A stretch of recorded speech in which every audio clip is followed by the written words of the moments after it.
Chapitre 15. Les facettes de l'individu. Il vint nous voir entouré de ses disciples. Ceux-ci étaient de toutes conditions. Il y avait un riche et un pauvre, un haut fonctionnaire et une veuve, un fanatique et un jeune homme arborant un sourire entendu. Ils formaient un groupe sympathique et ils semblaient heureux. Les ombres dansaient sur les murs blancs de la maison. Des perroquets se chamaillaient dans les arbres et un camion passait en pétaradant. Le jeune homme insistait gravement sur l'importance du gourou, du maître. Les autres étaient d'accord avec lui et souriaient de plaisir tandis qu'il développait ses arguments, clairement et objectivement. Le ciel était très bleu et un aigle à collerette blanche planait en cercle au-dessus de nos têtes sans le moindre battement d'ailes. Il faisait très beau. Comme nous aimons nous détruire mutuellement. L'élève détruit le gourou et le gourou détruit l'élève. Comme nous aimons suivre et obéir, nous défaire pour nous refaire. Un oiseau avait attrapé un grand ver qu'il tirait de la terre par petites secousses. Nous ne sommes pas un, mais plusieurs. L'un ne peut être que lorsque la pluralité cesse. Jour et nuit, cette multitude bruyante se heurte et s'entrechoque, et c'est cette incessante bataille qui fait la douleur de vivre. Si nous détruisons un de nos moi, un autre vient prendre sa place et ainsi de suite tout au long de notre vie. Nous essayons de donner à l'un de nos moi une place prépondérante, de le faire régner sur tous les autres, mais bientôt ce moi se fragmente et se multiplie. La voix de la multitude est la voix de l'unique, et c'est cette voix qui prend le pouvoir et qui gouverne. Mais c'est toujours le babil d'une voix. Nous sommes les voix de la foule, et nous essayons de saisir la voix calme et sereine de l'unique.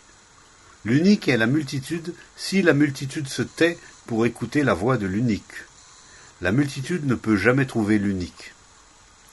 Il ne s'agit pas de savoir comment entendre la voix unique, mais de comprendre de quoi est faite la multitude que nous sommes. La partie ne peut pas comprendre le tout. Une entité particulière ne peut pas comprendre la multitude d'entités qui nous composent. Si l'une des facettes de notre moi essaie de contrôler, discipliner et modeler les autres facettes, elle ne réussira qu'à s'amenuiser et à restreindre son champ d'activité propre. On ne peut pas comprendre le tout par l'intermédiaire de la partie. C'est pourquoi nous ne pouvons jamais comprendre. Si nous ne pouvons jamais voir le tout, si nous n'avons jamais conscience du tout, c'est que nous attachons une importance prépondérante à la partie. La partie se divise et devient la multitude. Pour avoir conscience du tout, du conflit, de la multitude, il faut comprendre le désir. Toutes les activités sont la conséquence du désir. Le désir ne doit pas être sublimé ou supprimé. Il doit être compris hors de celui qui comprend. Si l'entité qui comprend est là, alors c'est encore l'entité du désir. Comprendre hors du sujet qui fait cette expérience, c'est se libérer de l'un et du multiple. Toute adhésion et tout refus, toute analyse et tout consentement ne font que fortifier la position du sujet de l'expérience. Celui-ci ne peut pas comprendre le tout. Celui qui fait une expérience l'a fait avec toutes ses expériences antérieures. Et il n'est pas possible de comprendre dans l'ombre du passé. Dépendre du passé peut être un moyen d'agir, mais cultiver les moyens n'amène pas à la connaissance. Comprendre n'est pas donné à l'esprit. Comprendre ne révèle pas de la pensée.